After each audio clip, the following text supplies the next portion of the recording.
पांचवा सॉल्व करेंगे यहाँ पर। चैनल को तो लाइक यहाँ और पर हमें सब्सक्राइब करें। बहुपदों पी एक्स जी एक्स क्यू एक्स और आर एक्स के ऐसे उदाहरण देना है जो विभाजन एल्गोरिदम को संतुष्ट करते हों। तो हम जानते हैं विभाजन एल्गोरिदम की भाज्य बराबर भाजक गुणे भागफल धन शेषफल। तो यहाँ पर जो दिया गया है, यहाँ पर पी एक्स है यहाँ पर भाज्य, जी एक्स है यहाँ पर भाजक, क्यू एक्स है यहाँ पर भागफल और आर एक्स है यहाँ पर शेषफल। तो ये चारों चीज़ें हमें लिख लेना है पहले। अब हमें जब ये हमने चारों जो दिया गया है ये हमने लिख लिया, अब हम पहला देखेंगे यहाँ पर। तो हमें बहुपद का जो ऐसा उदाहरण देना है कि वो यूक्लिड विभाजन एल्गोरिथम को संतुष्ट भी करता हो और उसमें जो पी एक्स की घात है वो क्यू एक्स की घात के बराबर हो, यानी कि भाज्य की घात भागफल की घात के बराबर हो। हमें ऐसा उदाहरण यहाँ पर देना है। तो यहाँ पर ज़्यादा कुछ करने की ज़रूरत है नहीं है, सिर्फ यहाँ पर उदाहरण ही बस लिखना है हमें। तो पहले में जो पी एक्स भाज्य की घात है वो भागफल की घात के बराबर तभी होगी जब हम भाज्य में अचर राशि का भाग दें।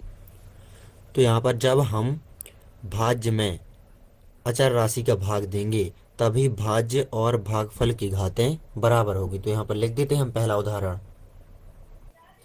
तो ये लिख दिया हमने।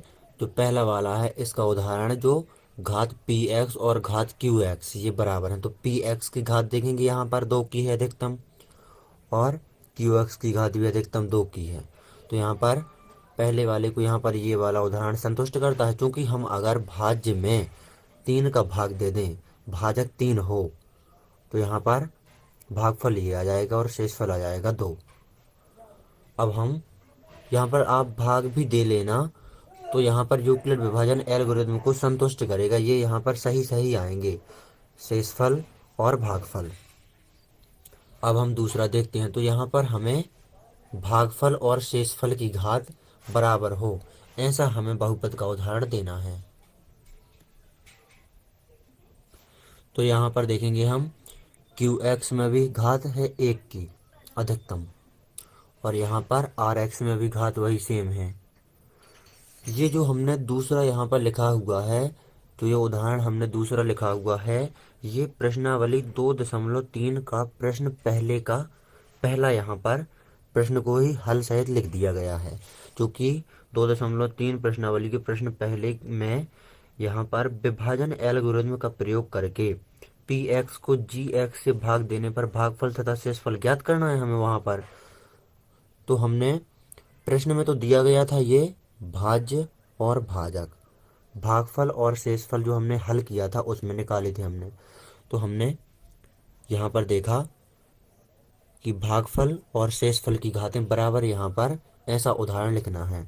तो भागफल की और शेषफल की घातें यहाँ पर बराबर हैं।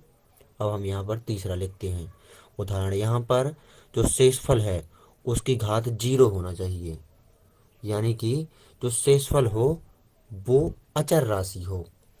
तो यहाँ पर लिख देते हैं हम तीसरे का और उदाहरण।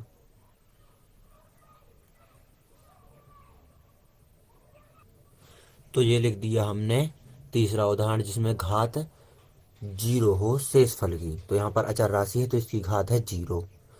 अब जो हमने जो तीसरा उदाहरण लिख लिया है हमने यहाँ पर लिख दिया है, ये लिखा है हमने प्रश्नावली 2.3। इसी प्रश्नावली 2.3 का प्रश्न पहले का दूसरा, उसमें भाज्य और भाजक दिया गया था। हमने जो हल किया था उसमें भागफल और शेषफल हमने निकाले थे, तो वो और हमने यहाँ पर लिख दिए हैं। तो शेषफल यहाँ पर देखेंगे तो उसमें 0 की घात है। तो इस प्रकार आपको ये 3 उदाहरण लिख देना है। तो नोट कर लीजिए आप इस प्रश्न को अच्छी तरह से।